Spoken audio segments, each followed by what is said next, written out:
Bonjour, dans les studios du Cascopy TV pour Global Way Corporation, nous avons l'honneur de recevoir Didier Reynac, auteur, coach et conférencier. Il vient nous parler aujourd'hui de symbiocratie. Alors Didier, symbiocratie, qu'est-ce que ça veut dire? Expliquez-nous. Symbiocratie. Symbiocratie. Excellente question. Alors c'est l'assemblage de symbiose et de cratie, c'est-à-dire le pouvoir de la symbiose.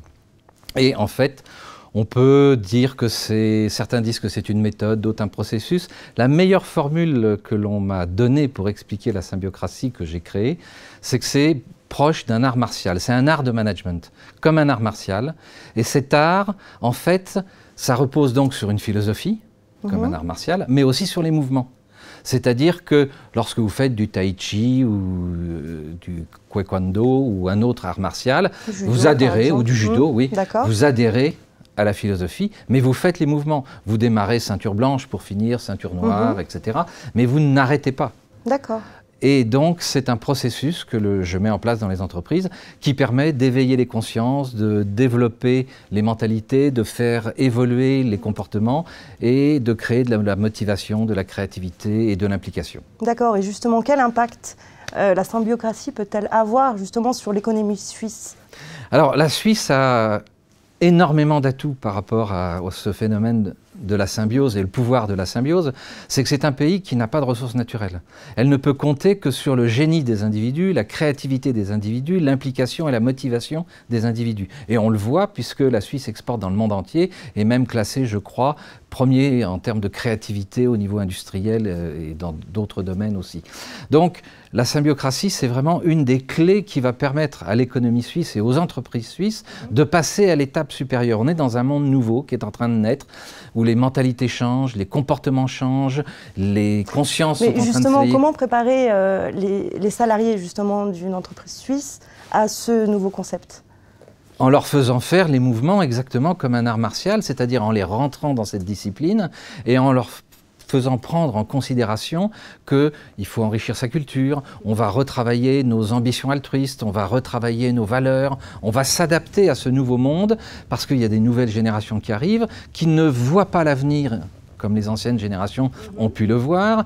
Il y a des nouvelles technologies qui font que le monde entier est connecté, on échange de l'information, le savoir est à un clic de tout le monde. Donc maintenant, on n'est plus dans un déficit de savoir ou même de savoir-faire, on est dans un déficit pédagogique.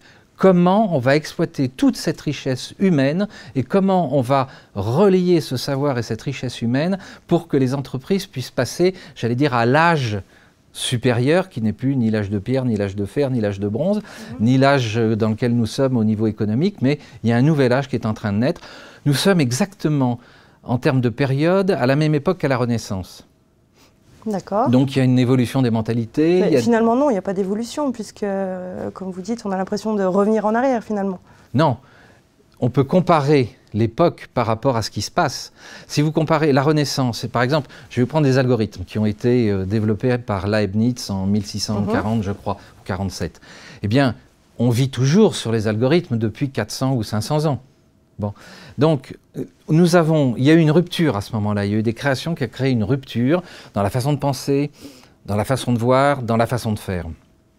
À la même époque, il y a des pouvoirs qui ont voulu bloquer le système. On se souvient de l'Église, de Copernic qui a failli passer au bûcher.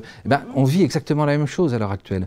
Les pouvoirs, qui ne sont plus l'Église, mais qui sont des multinationales ou des gouvernements, veulent étouffer toute la créativité et tout le génie qui est en train de naître et qui remet en cause ce pouvoir.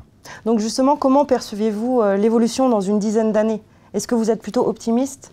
Par rapport aux nouvelles générations qui arrivent, oui, parce qu'elles sont dans un esprit de collaboration, dans un esprit de partage, dans un esprit de créativité.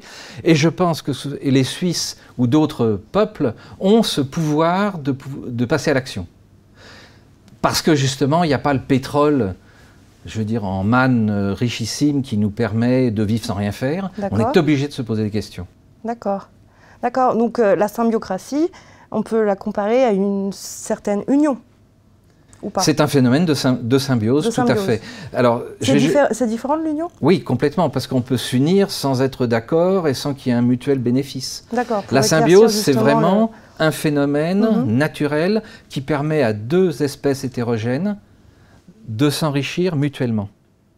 En conséquence, si je mets ce principe en entreprise, je vais pouvoir faire en sorte que les gens travaillent et s'enrichissent intellectuellement, émotionnellement, matériellement, de façon réciproque. Et ça, c'est ce qui est en train de se passer avec les nouvelles générations. Et c'est ce que certaines multinationales ne veulent pas et tentent d'étouffer. Et donc, il va y avoir un impact aussi sur la population. Parce que les consommateurs évoluent de plus en plus, le tri des déchets, la prise en compte de l'environnement, et de plus en plus, ils se tourneront vers des entreprises qui respectent l'environnement, qui vivent en symbiose à la fois vis-à-vis des humains, comme vis-à-vis de la biologie. D'accord.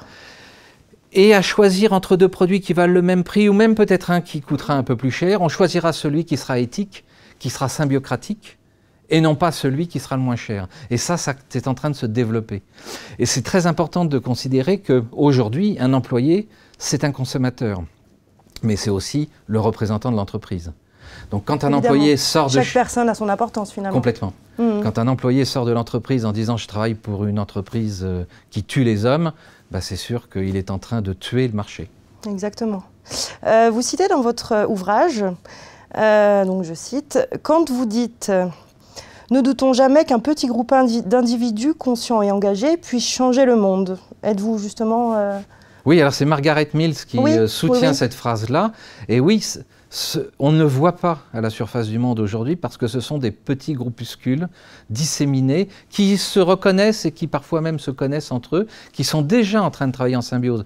Il y a des gens qui, par exemple, font travailler un développeur web aux Indes et puis un graphiste en Californie, etc. Donc on a déjà cette approche-là. Et ces gens-là sont en train de changer le monde. Mais quand on dit changer le monde, on dit il n'y a rien qui bouge. Non, c'est dans les mentalités, c'est dans la tête que ça se passe. Et la méthode que j'ai développée, qui est extrêmement utile pour les entreprises, c'est vraiment pour éveiller les consciences, pour connecter au maximum et considérer que dans une entreprise, vous avez 85 milliards de neurones dans un cerveau. Est-ce que si vous avez 50 personnes, vous vous dites j'ai 50 fois 85 milliards ou je fais en sorte de connecter 85 milliards par 50 ? Et vous n'avez pas le même résultat. Évidemment, évidemment. Merci Didier Reynac d'avoir accepté notre invitation. Merci à vous. Je vous présente son livre « Être leader dans un monde nouveau » que vous pouvez trouver sur le site internet amazon.fr. Tant qu'il y a de la vie, il y a de l'espoir, même en économie. C'était Joanna Louvet dans les studios du Cascopi TV. Au revoir.